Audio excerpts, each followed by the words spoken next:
Welcome to this video where we are going to paint the Easter eggs. You can do a lot of funny patterns on these Easter eggs. You can use your imagination, you can add feelings to them, you can add colors to them. You can do all kind of combinations within these eggs, and that's why it makes it funny.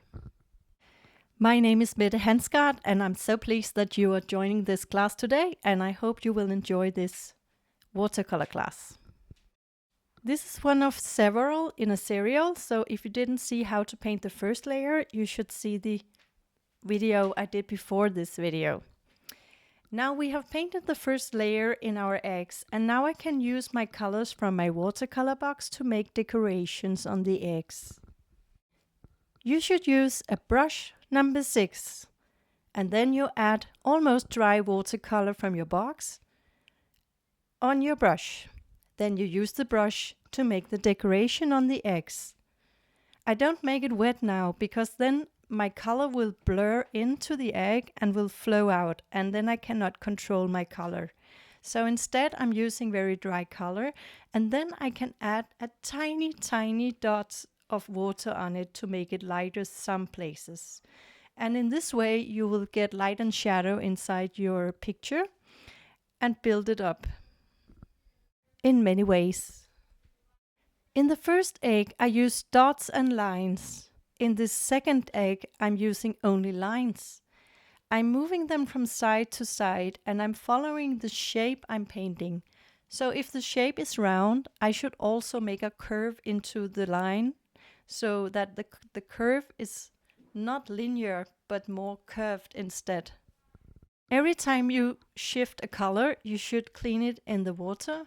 Turn the brush around into the water and wipe it off on the side. The brush should always be wet, but it should not have a drip so that the water will float into the water as soon as it hits the paper.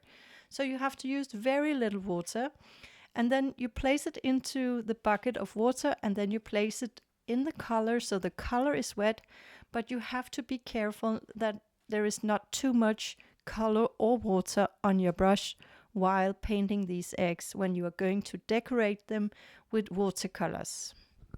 In the next egg I'm going to use some blue and purple color to decorate this one. It has a purple shadow in the bottom and it's light blue in the top. I'm making waves on it. I can make different kinds of patterns with my brush.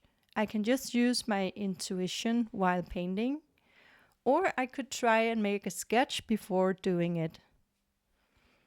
If you want to be very decorative and don't know how to do it in the first place, you should do some tests before doing it on the big picture. When I teach watercolor, I always try to go for the easiest way. And my motifs are simple so everyone can join my watercolor classes. Always use my imagination as inspiration. I create all my images myself, and I have a lot of inspiration. As an artist, I do paintings every day, and I use my creative intuition to do my watercolor paintings for teaching. I think it's important to use your imagination while doing this painting. So there is no arrows in this picture. You cannot make it wrong. You will just have your own kind of picture coming out of you, using your intuition and learning to let go into watercolor in a flow that makes you calm and make it cozy. We have a thing in Denmark called hygge, and this is hygge. This is the main thing about Denmark. It's hygge. It's where we are sitting down, relaxing, doing something creative and relaxing. So now I'm going to take a new color, and this is a purple color. And I'm going to place the dark color in the bottom of the eggs. And that is because when we do something in real life, we have light and shadow. And if we imagine that the light hits the eggs in the top, then the light color will be in the top and the dark color will be in the bottom. So this is another way to make an impression with light and shadow using strong colors, without necessarily getting all the lights correct inside the painting. Great. In this egg, I'm going to use a little orange, And if you don't have orange, you can always bring red and yellow together on a plate and mix it up with water in the middle. Then you will get an orange color. Mix up your brush into the water and make it clean before you move on to the next color. It's a red color, and if you put water in it, it will become more pink. So this is more a pinky panther color, and you can choose to make it more red if you like that, or you can make it more purple if you want to do that. Just follow your intuition. In this one, I'm making a little heart. So if you want to make a special card or a special treat for someone who wants to have a watercolor with Easter eggs or an Easter card, you can make little symbols inside these eggs to the one you love.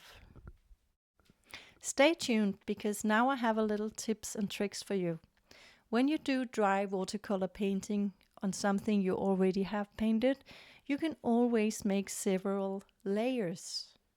So you can paint a color like this red one, and then you can make it dry.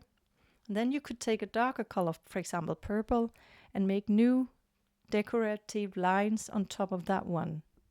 At some point you cannot make it lighter anymore, because you can only make it darker and darker, but you can make more colors on top of each other with dry watercolors. When I mean dry watercolors, they are still a little wet, but they're not like soaping into water, and it's more like you can draw with them instead of paint with them. Great, now we are almost done with our watercolor painting. So I have one more trick in another video for you for this exercise. Thank you so much for watching, and please give this video a like. I am so happy that you are watching it, and feel free to follow me at Art Club Nordic, where I have watercolor classes online and also in Copenhagen, and I also do some traveling around in the Nordic countries. So thank you so much for watching. I'll see you later in other videos.